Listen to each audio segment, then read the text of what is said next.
श्री सांब शिवाय नमः। ओम श्री गणेशाय नमः। श्री शिव महापुराण अथ प्रथमा खंड विद्वेश्वर संहिता अथ नवमो अध्यायः।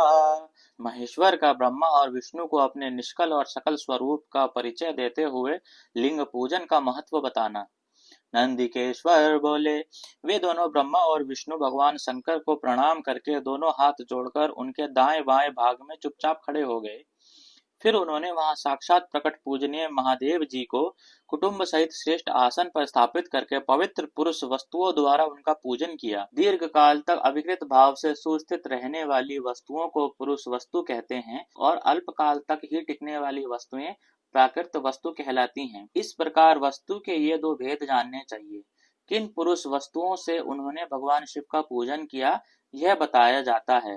हार, नूपुर, केयूर, किरीट, मणि में कुंडल, यज्ञोपवीत, उत्तरीय वस्त्र, पुष्प माला, रेशमी वस्त्र, हार, मुद्रिका, अंगूठी, पुष्प, तांबुल, कपूर, चंदन एवं अगरू का अनुलेप, धूप, दीप, श्वेत छत्र, व्यजन, ध्वजा, चंवर तथा अन्य दिव्य उपहारों द्वारा उन दोनों ने अपने स्वामी महेश्वर का पूजन किया, जिन महेश्वर का वैभव वाणी और मन की पहुंच से परे था, जो केवल पशुपति परमात्मा के ही योग्य थे और जिन्हें पशु बद्ध जीव नहीं पा सकते थे। हे सनत कुमार, स्वामी के योग्य जो जो उत्तम वस्तुएं थी, उन सभी वस्तुओं का भगवान शंकर ने भी प्रसन्नता पूर्वक यथोचित रूप से सभासदों के बीच वितरण कर दिया, जिससे यह श्रेष्ठ परंपरा बनी रहे कि प्राप्त पदार्थों का वितरण आश्रितों में करना चाहिए। उन वस्तुओं को ग्रहण करने वाले सभासदों में वहां कोलाहल मच गया। इस प्रकार वहां पहले ही ब्रह्मा तथा विष्णु से पूजित हुए भक्तिवर्धक भगवान शिव विनम्र उन दोनों देवताओं से हंसकर कहने लगे। ईश्वर बोले, हे पुत्रों, आज का दिन महान है।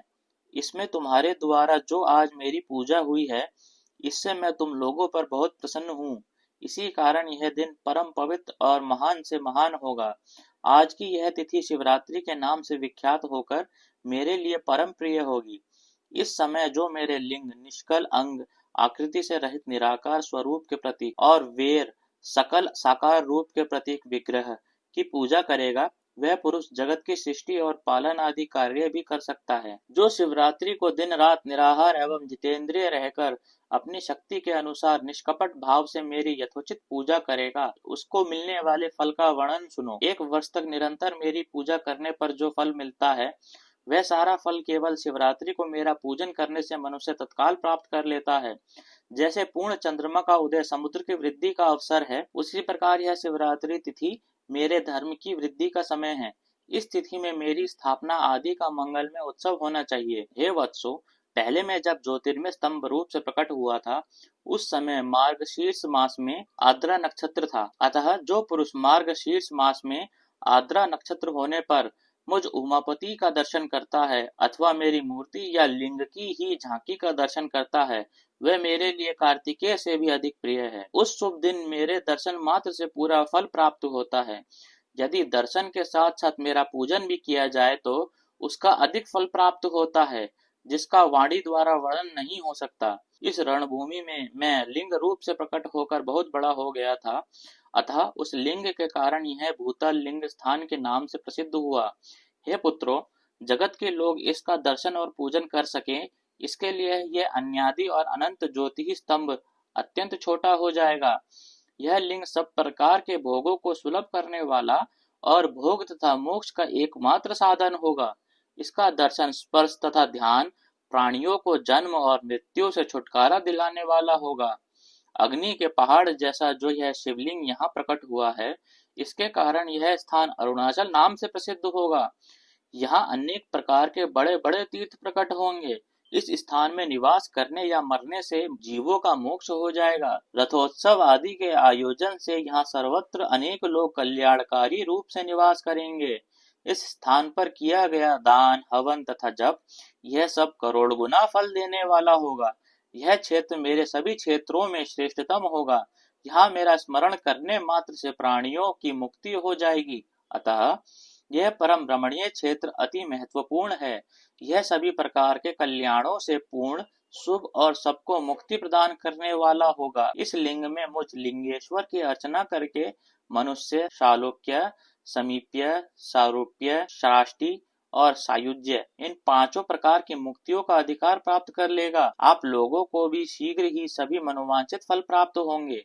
नंदिकेश्वर बोले, इस प्रकार विनम्र ब्रह्मा तथा विष्णु पर अनुग्रह करके भगवान शंकर ने उनके जो सैन्य दल परस्पर युद्ध में मारे गए थे उन्हें अपनी अमृत वर्षिणी शक्ति से जीवित कर दिया। उन दोनों ब्रह्मा और विष्णु की मूढ़ता और पारस्परिक वैर को मिटाने के लिए भगवान शंकर उन दोनों से कहने लगे, मेरे दो रूप हैं, सकल और निष्कल, दूसरे किसी के ऐसे रूप नहीं हैं, अतः मेरे अतिरिक्त अन्य सब अनीश्वर हैं। हे पुत्रों, पहले मैं स्तंभ रूप से प्रकट हुआ, फिर अपने साक्षात रूप से।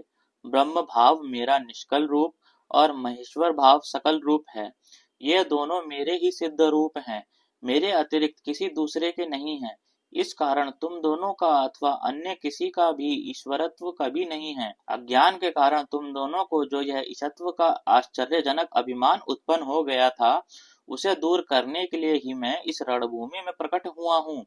उस अपने अभिमान को छोड़ दो और मुझ परमेश्वर में अपनी बुद्धि स्थिर करो। मेरे अनुग्रह से ही सब लोकों में सब कुछ प्रकाशित होता है। इस गुण ब्रह्मत्व को तुम्हारे प्रति प्रेम होने के कारण ही मैं बता रहा हूँ। मैं ही पर ब्रह्म हूँ।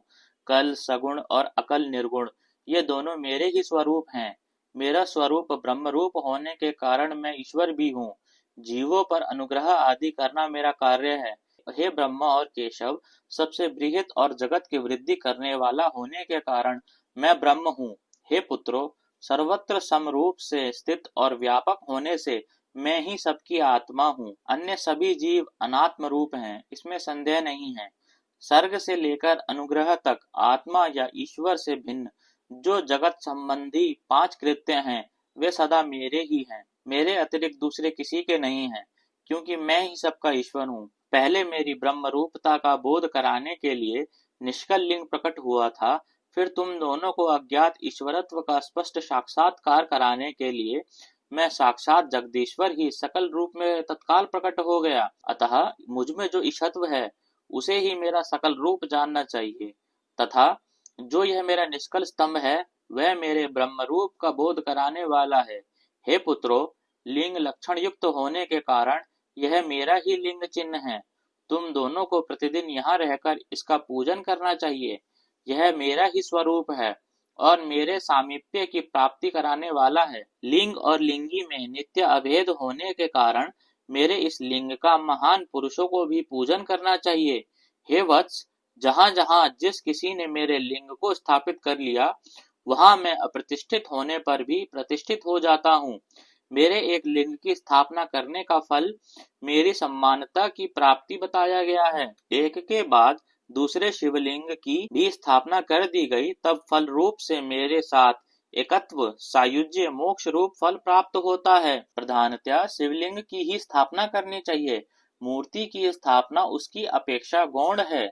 शिवलिंग के अभाव में सब ओर से मूर्ति युक्त होने पर भी वह स्थान क्षेत्र नहीं कहलाता। इस प्रकार श्री शिव महापुराण के अंतर्गत प्रथम विद्वेश्वर संहिता में शिव के महेश्वरत्व का